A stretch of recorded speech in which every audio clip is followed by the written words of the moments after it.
I did abuse the power I had as president. And thirdly, I put the American people through 2 years of needless agony, and I apologize for that.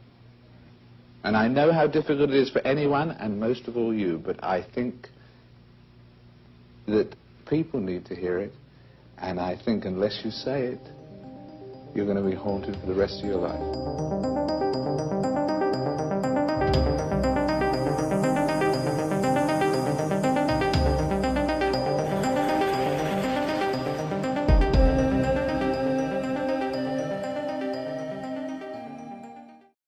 Hello everybody, welcome back to Two Dimension. You probably saw my last video, the Deeper Channel one, and you get two today. So this is Watergate and the mystery genre. Now, I really like discussing things that happen where truth is way stranger than fiction. Watergate is definitely one of those situations for me. It's just so crazy and outlandish, and honestly, I was in 70s through film class this semester, and I learned a lot more about Watergate contextualized in the time period and then the broader scope of things, because I mean I'd passively known what Watergate was, but I never really went into it that much. We saw All the President's Men and we discussed it a lot, and so it just kind of got me thinking about certain elements of Watergate that I see in the mystery genre, and the certain elements that you could learn from the mystery genre through this very true, very crazy event. So yeah, I'm gonna do a quick summary of Watergate. I'm just looking at the Wikipedia right here, so you know, it's a very complex, crazy issue. In basic, Watergate was a political scandal in the early 1970s following a break-in by 5 men at the DNC headquarters at the Watergate office complex in Washington, D.C. Security, Frank Will. Yeah, sir. You might want to send a maintenance man over to that office across the way. The lights are off and they must be looking for a fuse box or something, because them flashlights, they're keeping me awake. Now, it was found that President Nixon's administration had covered it up and were in charge of the whole operation because Nixon was trying to get reelected. There's all this thing, the Nixon tapes. It's a wild time. It's a crazy time. So these are 5 things that I see in Watergate that could teach you about fiction. Now, the first is absence of evidence. It's really interesting because so the Washington Post, you see a lot of Watergate contextualized through the Washington Post and what the Washington Post went through. So a lot of the Watergate scandal in pop culture is kind of contextualized through what Bob Woodward and Carl Bernstein went through. They were 2 reporters at the Washington Post who covered the Watergate scandal.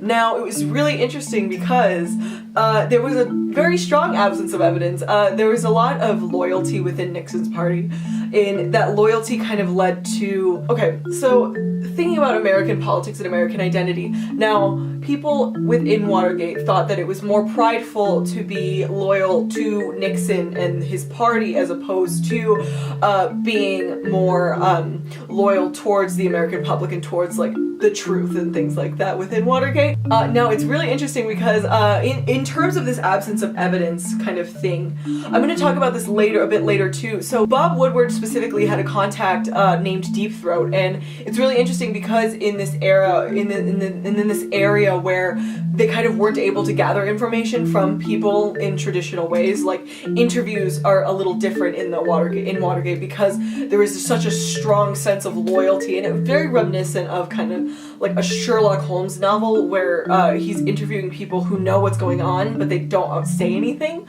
because they're so loyal to this different kind of ideology. So that's one thing, absence of evidence. So number 2 is everyone is a suspect, because once the investigations for Watergate kind of started really ramping up, it became a thing where it was first very concentrated. It was okay, who are these 5 men and who is taking the fall for this, blah blah blah. But as it kind of developed, it became this event where everyone was guilty. And you know, it's there were so many people either guarding the truth, either guarding a segment of the truth, guarding a shred of a segment of a truth, that it's really interesting how everybody as a suspect functions within Watergate, because honestly, everyone was a suspect because so many people were involved in the cover-up, beyond Nixon himself. So that's another thing that you could learn. about the mystery. So number 3 is this evidence scavenger hunt. In Watergate, it's very interesting because it feels like a movie, the way they have to evidence scavenger hunt. It's pretty much luck, honestly, at a certain point, because at a certain point, it's like, if nobody who is super loyal to this idea is going to give you information, then there's really nowhere else to go. But now, they did have the contact to Deep Throat, which is really interesting because that's literally just straight out of a mystery novel. Some anonymous person named Deep Throat who is giving them information. That's wild. There is no confirmation as to who Deep Throat was. There is a lot of stuff saying that Mark Felt was Deep Throat. Now he's the former FBI associate director. This was confirmed by Bob and Carl, and you know, it was said by an attorney even though he denies it. So, you know, there's like evidence as to both ways, so, you know, who knows? Watergate kind of sets up this, in terms of the evidence scavenger hunt, Watergate sets up this contemporary view of mystery where there's this kind of idea within the mystery genre a lot these days where it's like, okay, you follow the money, and when you follow the money, it's kind of like when you're in a maze and you like put your hand on like the left side of the maze and then you follow it and that's how you get out. You follow the money and then you eventually are led to get the information that you need. So I think Watergate kind of set that up through not only the crazy events, but how those events were portrayed in pop culture, because in All the President's Men, that's a direct statement, and that's kind of the first time I've personally heard that in pop culture in terms of the mystery genre. It's like, follow the money, and then that will tell you everything you need to know. And you know, that in terms of this evidence scavenger hunt, it kind of Watergate through All the President's Men and this like dramatic reenactment of it reinvents this whole idea of what an evidence scavenger hunt could be and what kind of evidence you focus on in an evidence scavenger hunt. So number 4 is the idea of something being hidden in plain sight. The strongest example I see this in is in a lot of the Harry Potter movies where the perpetrator is in plain sight. It's like Goblet of Fire. Mad-Eye Moody is in plain sight the entire time, but he is hidden in plain sight. He's the bad guy hidden because the bad guy is taking on his persona. It's kind of like that with Watergate. So you have the Nixon administration in plain sight. I mean, he was the president. Like, I mean, he's as in plain sight as you could be, but everything is completely hidden behind this veil of lies and this web of lies that's spun. So that's really interesting to see how that could function in a large political context as well as a completely real context as well. So that's interesting. Hidden in plain sight. In Watergate, with the initial 5 burglars, there was a huge initial cover-up that kind of just took precedence over the story as the money trail was being followed. So the initial story for Watergate was the cover-up. Like that was what kind of Nixon and his party put in place as like oh, this is what it was, this is what it really was. The 5th thread that I see very strongly in Watergate that you also see in the mystery genre is the orgy of evidence. Now, the orgy of evidence is a mystery trope in which there's a lot of fake evidence planted in the crime scene to kind of absolve the actual perpetrator.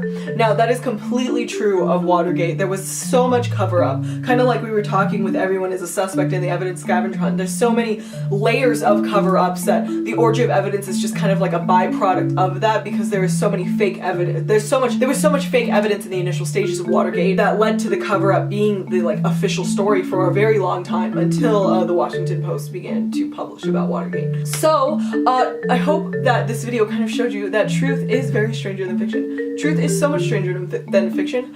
It is very crazy, like honestly, like it's so interesting because like films always get this bad rap for being like heightened reality and like not real and blah blah blah, but so many situations in real life are just crazier than any movie you could have ever imagined. So yeah, so check out All the President's Men if you would like. It's a really good film from the 1970s. It was honestly, I think it was a huge like Oscar winner and everything too. It's very good. It's very good. It's a very good dramatic reenactment of Watergate, and also just kind of learn about Watergate because it's just wild. But I will see you guys in the next couple days for a video, either tomorrow or in the next day. You know, we're working on the new schedule. But thank you guys so much. I am so excited that you guys were here to join me, and I hope you enjoyed it. I hope you guys have a really good weekend. I know it started snowing for me this evening, so you know, if it's snowing where you are, just make sure you stay warm. You know. Next week, I'm coming to you with an episode on Polybius, so that's going to be super cool, and I'm really excited about that. So, I'll see you guys next time. Bye!